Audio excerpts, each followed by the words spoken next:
Hello students, how are you students. आज हम इस वीडियो में 10th क्लास के मैथ सब्जेक्ट की जो वर्कशीट है हमारे पास 68th नंबर की, ये हम डिस्कस करेंगे। ओके, और ये जो वर्कशीट है ना बच्चों, हमारे पास 16 दिसंबर की है। इसमें हमारे पास जो टॉपिक है वो है प्रोबेबिलिटी, चैप्टर नंबर 15 से ही है। और आज हम ना डाइस के क्वेश्चंस जो हैं वो डिस्कस करेंगे। डू यू नो बच्चों कि डाई जो होती है वो क्या होती है?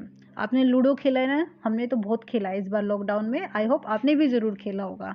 तो वो जो डाई होती है ना, बेसिकली उसमें 6 फेसेस होते हैं और हर एक फेस पे कोई ना कोई एक नंबर लिखा हुआ होता है। Okay, each face represents A number starts from 1 to 6, मतलब 1 to 6 में से कोई भी नंबर वहाँ पे जो फेस पे हो सकता है। तो जब भी हम डाई को क्या करेंगे, थ्रो करते हैं। क्लियर? जब भी हम डाई को थ्रो करते हैं तो थ्रो करने पे हमारे पास जो भी नंबर है, मतलब 1 भी आ सकता है, 2 भी आ सकता है, ओके, 3 भी आ सकता है, 4 भी आ सकता है, 5 भी आ सकता है या फिर 6 भी आ सकता है। तो ये सब मतलब इक्वली आउटकम्स होते हैं, मतलब कोई भी इनमें से आ सकता है। ओके, तो बेसिकली अगर आपसे देखा जाए तो आपके पास कितने आउटकम्स है, जो टोटल आउटकम्स है वो हमारे पास कितने हैं, यहाँ पे 6 होते हैं। क्लियर? अगर आपसे पर्टिकुलर किसी एक नंबर के आने की, उसके अकरेंस होने की प्रोबेबिलिटी आपसे पूछी जाती है तो वो आपके पास क्या हो जाएगी, उसके लिए आप लेते हैं नंबर ऑफ फेवरेबल आउटकम्स और डिवाइड कर देते हो टोटल नंबर ऑफ आउटकम्स से। तो जैसे मैं आपसे पूछ रही हूँ कि जी 5 जो है ना, उसके अकरेंस की प्रोबेबिलिटी क्या है। तो बच्चों आप देख रहे हैं कि 5 जो है, अगर आप डाई को सिर्फ 1 टाइम थ्रो करेंगे, ओनली 1 टाइम, तो उसमें 5 के आने के चांसेस तो ओनली 1 ही होंगे। क्लियर? तो हमारे पास फेवरेबल आउटकम कितना हुआ, 1 हुआ। तो आपके पास टोटल कितने हैं, 6। तो प्रोबेबिलिटी हमारे पास क्या हो जाएगी, 1/6। सिमिलरली अगर हम 1 डाई के अलावा हम यहाँ पे 2 डाइस को एक साथ थ्रो करें, ओके, 2 डाइस को अगर हम एक साथ थ्रो करते हैं, साइमल्टेनियसली अगर हम थ्रो करते हैं, तो हमारे पास टोटल 36 आउटकम्स होते हैं। लाइक दिस, कि सपोज कीजिए 1 के साथ 1 आ जाता है, 1 के साथ 2 आ जाता है, 1 के साथ 3 आ जाता है। ओके, ऐसे ही लास्ट में 1 के साथ क्या आ सकता है, 6। तो हमें यहाँ से कितने मिले, 6। सिमिलरली अगर हमने ये सपोज किया कि फर्स्ट वाली जो डाइस है उस पर 2 आया, नेक्स्ट पे 1 आया, then 2 2 and so on up to 2 and 6, तो ये हमारे पास 6 आए। सिमिलरली 3 4 5 6, लास्ट में अगर हम देखें तो 6 1 6 2 एंड ये लास्ट से लास्ट क्या हो जाएगा, 6 6। तो ये कितना आया यहाँ तक, 6। तो बेसिकली अगर हम इन सबको प्लस करेंगे ना, कि 1 का 6, 2 का 6, 3 का 6, 4 का 6, 5 का 6 और 6 का भी 6, तो ये जो टोटल है हमारे पास कितने मिलेंगे, 36। सो 36 आउटकम्स जो है वो हमारे पास टोटल होंगे अगर हम 2 डाइसेस को एक साथ साइमल्टेनियसली थ्रो करते हैं। क्लियर? तो स्टूडेंट्स यहाँ पे हमारे पास ये जो वर्कशीट है ना 68, इसमें एग्जाम्पल्स हैं, एग्जाम्पल्स के सॉल्यूशन भी गिवन है, आप इनको तो कर ही लेते हैं। तो चलिए हमारे पास जो क्वेश्चंस है ना, हम इन क्वेश्चंस को देखते हैं और 1 बाय 1 हम इन क्वेश्चंस को यहाँ पे स्टार्ट करते हैं। ओके, तो चलिए हम बात करते हैं सबसे पहले फर्स्ट क्वेश्चन की। फर्स्ट क्वेश्चन में हमारे पास कॉन्सेप्ट है, a die is thrown, what is the probability that 5 will not come. बच्चों आपने डाई जो है ना उसको थ्रो किया है। ओके, तो आप यहाँ पर देखिए कि जो भी आपके पास आउटकम्स है, टोटल पॉसिबल आउटकम्स, वो कौन कौन से पॉसिबल है। जब आप डाई को थ्रो करेंगे तो सिंपल सा कॉन्सेप्ट है हमारे पास कि 1 to 6 में से हमारे पास कोई भी डिजिट आ सकता है। So these are total possible outcomes. So आपके पास इनकी जो टोटलिंग अगर आप करेंगे, number of total possible outcomes कितना होगा, number of total possible outcomes will be equal to 6। ये तो हमारे पास 6 है।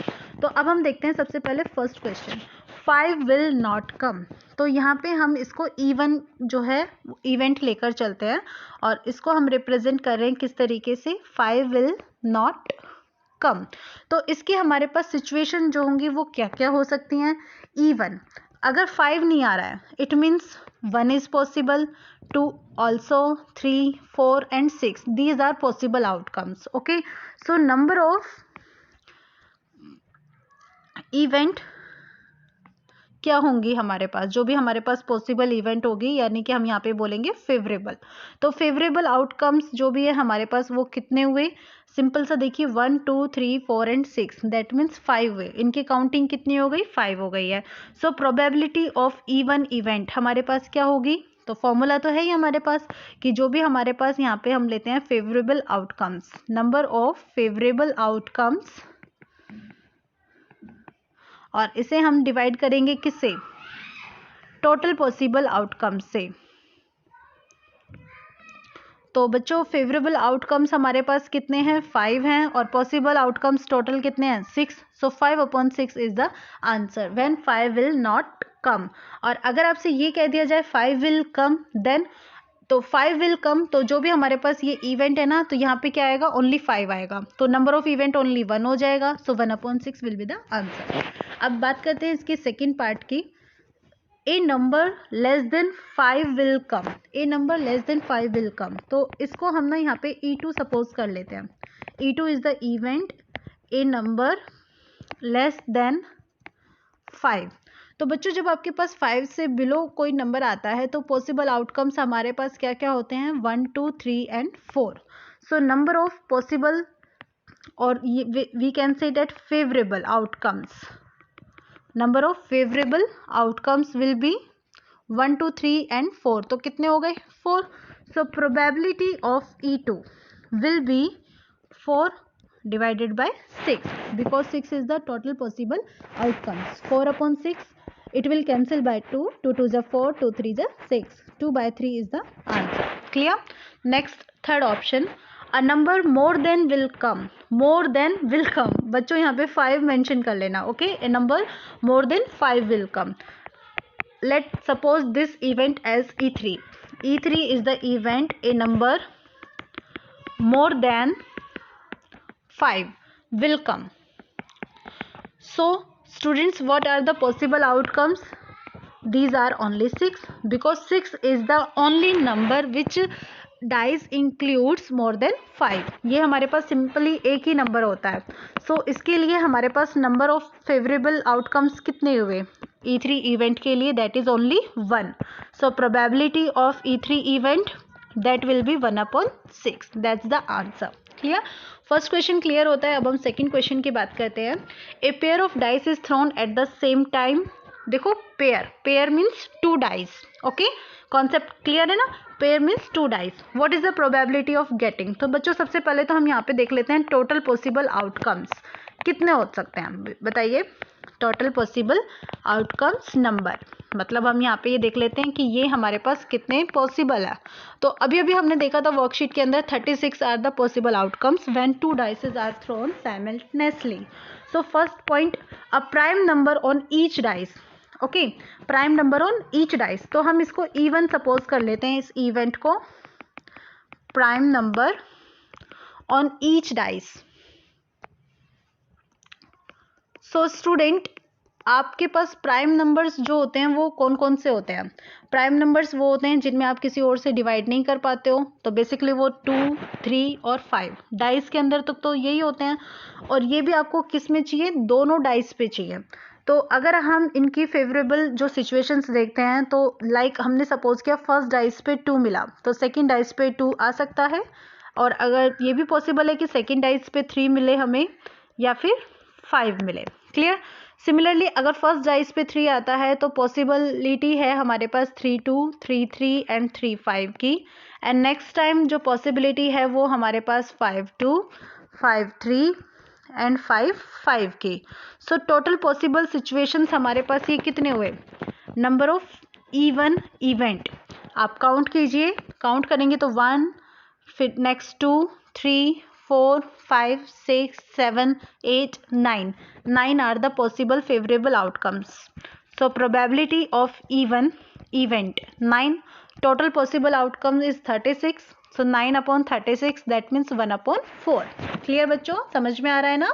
ओके, नेक्स्ट कॉन्सेप्ट में a number greater than 3 on each die. A number greater than 3, हम इसको ना E2 जो इवेंट है सपोज कर लेते हैं. तो इसके लिए हमारे पास फेवरेबल आउटकम्स क्या होने चाहिए कि 3 से ग्रेटर नंबर आना चाहिए ईच डाइस पे. सो हम फर्स्ट सिचुएशन 4 की ले लेते हैं. तो मे बी कि जो सेकंड डाई है उस पर 4 की बजाय 4 या 5 या 6 आ जाए। ओके, सिमिलरली अगर फर्स्ट डाइस पे 5 आया तो 5 के बाद 4 आ सकता है, सेकंड डाइस पे 5 भी आ सकता है, 6 भी आ सकता है, मतलब ग्रेटर देन 3 है। तो नेक्स्ट टाइम पे 6 के साथ 4 आ सकता है, 6 के साथ 5 आ सकता है और 6 के साथ 6 भी आ सकता है। सो आप इनको टोटल कीजिए, इनकी जो काउंटिंग होगी that will be 9। So probability of E2 event will be 9/36. That means 1/4. That's the answer. Clear? Next concept अब हमारे पास यहाँ पे थर्ड क्वेश्चन का है, बहुत ही इंटरेस्टिंग सा क्वेश्चन है ये। 2 dice are thrown at the same time. बच्चों 2 डाइस, ओके 2 डाइस हैं, तो सिर्फ इसी स्टेटमेंट को देखकर हम यहाँ पर लिख लेते हैं क्या, टोटल पॉसिबल आउटकम्स नंबर, मतलब ये कितने हैं हमारे पास 36। These are the results. Okay, right down all the possible outcomes. सारे के सारे जो पॉसिबल आउटकम्स है ना, सारे के सारे जो पॉसिबल आउटकम्स है आप एक बार उनको मेंशन कर लीजिए, राइट डाउन कर लेते हैं हम। चलिए राइट डाउन कीजिए। सो 1 1 1 2, ओके 1 3 1 4 1 5 1 6 ये आ सकता है।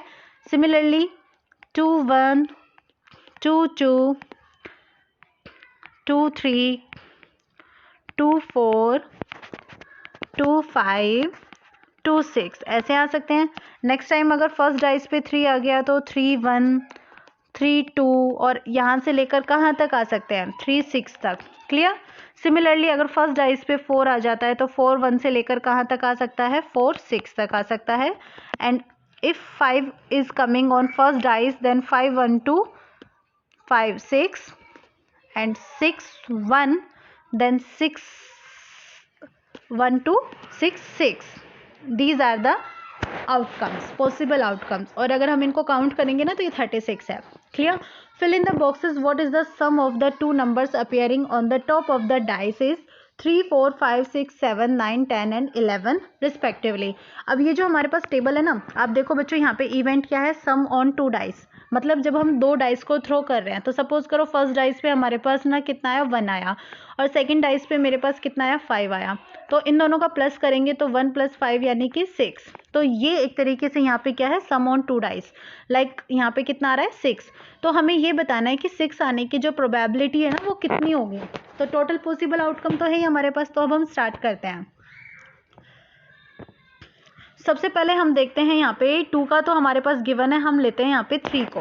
तो इसको हम ना यहाँ सपोज कर लेते हैं दैट इज द इवेंट, मतलब इवन इवेंट है हमारे पास। और यहाँ पे ये क्या है, सम ऑन 2 डाइस इज 3, ये हमारे पास इवेंट है। तो बच्चे इसकी जो पॉसिबल सिचुएशन है वो क्या क्या हो सकती है भाई, जितने भी हमारे पास यहाँ पे ये पॉसिबल आउटकम्स आए इनमें से हम देखेंगे। तो देखिए हमें टोटल कितना चाहिए 3। तो 1 1 का तो 2 होता है, ये नहीं होगा। 1 2 इट विल बी, ये होगा ना 1 और 2 हमारे पास कितने हो गए 3 हो गए। सिमिलरली अगर हम यहाँ से देखेंगे 2 and 1 भी हमारे पास क्या होगा 3 हो जाएगा। और इसके अलावा फ़िलहाल कोई और यहाँ पे नहीं है, तो हम इन दोनों को ही ले लेते हैं। तो ये हमारे पास जो पॉसिबल आउटकम होगा ना वो होगा हमारे पास एक तो 1 2 and next 2 1। Clear? So number of even event हमारे पास कितनी सिचुएशंस हैं ये, दीज आर 2। तो प्रोबेबिलिटी कितनी हो गई बच्चों, प्रोबेबिलिटी हो गई हमारे पास 2/36। तो यहाँ पे कितना आया 2/36। क्लियर है, कॉन्सेप्ट समझ में आया।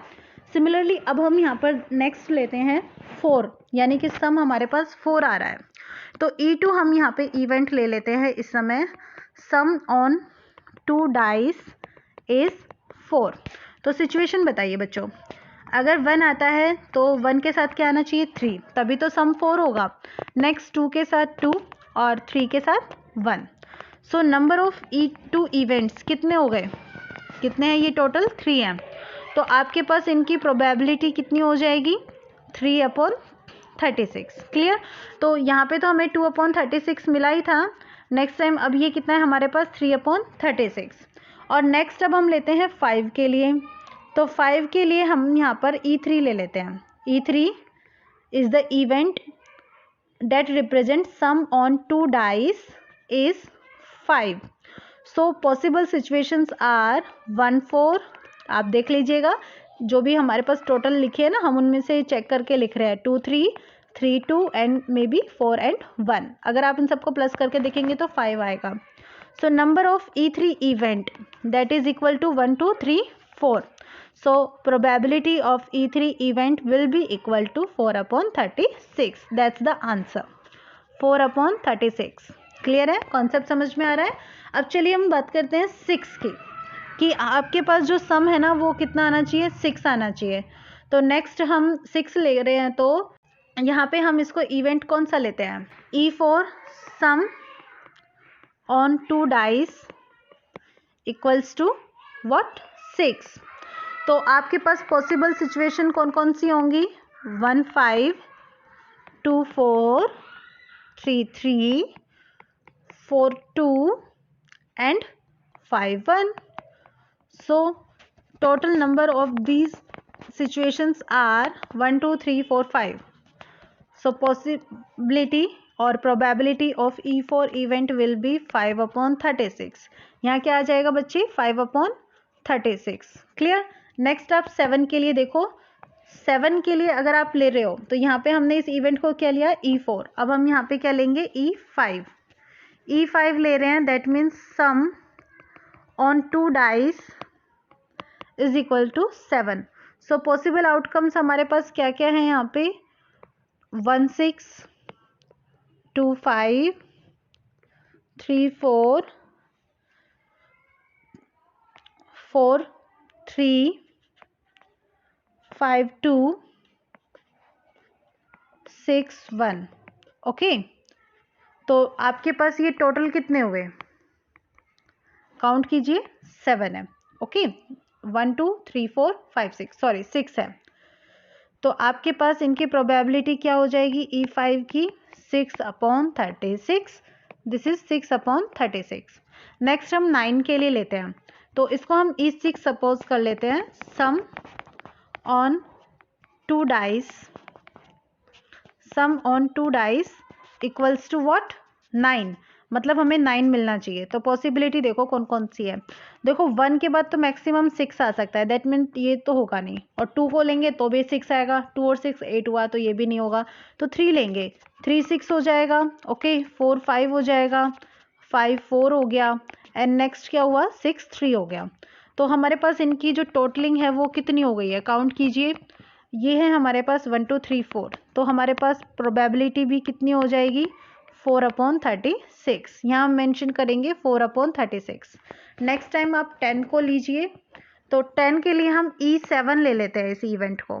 ठीक है, तो E7 हमारे पास क्या होगी, हमें 10 चाहिए सम. दैट मीन्स 1 6 नहीं हो सकता, 2 6 नहीं हो सकता, 3 6 नहीं हो सकता. तो क्या लेंगे, 4 4 6, 5 के बाद 5 और 6 के बाद 4. तो इनकी हमारे पास काउंटिंग कितनी हो गई है जी, 3 हो गई है. तो प्रोबेबिलिटी कितनी हुई, 3/36. नेक्स्ट टाइम लीजिए 11. 11 के लिए आप इसको E8 सपोज कीजिए. तो 4 के बाद 6 तो 10 हुआ, ये तो हो नहीं सकता. दैट मीन्स 5 हो सकता है, 5 के बाद 6 या फिर 6 के बाद 5. ये तो आपके पास यहाँ पे फेवरेबल आउटकम्स जो हैं इस इवेंट के लिए कितने मिले, 2 मिले. तो प्रोबेबिलिटी आपको कितनी मिलेगी यहाँ पे, 2/36. सो 2/36. तो बच्चों यहाँ पे हमारी जो वर्कशीट है ना वो कंप्लीट होती है. आई होप आपको ये बहुत अच्छे से समझ में आई होगी. अगर आपको ये समझ में आई हो तो आप प्लीज़ इसे लाइक कीजिएगा, कमेंट कीजिएगा, चैनल को सब्सक्राइब भी कीजिएगा और अपने फ्रेंड्स के साथ शेयर भी कीजिएगा ताकि उनको भी बेनिफिट मिल सके. Thank you so much for watching my channel.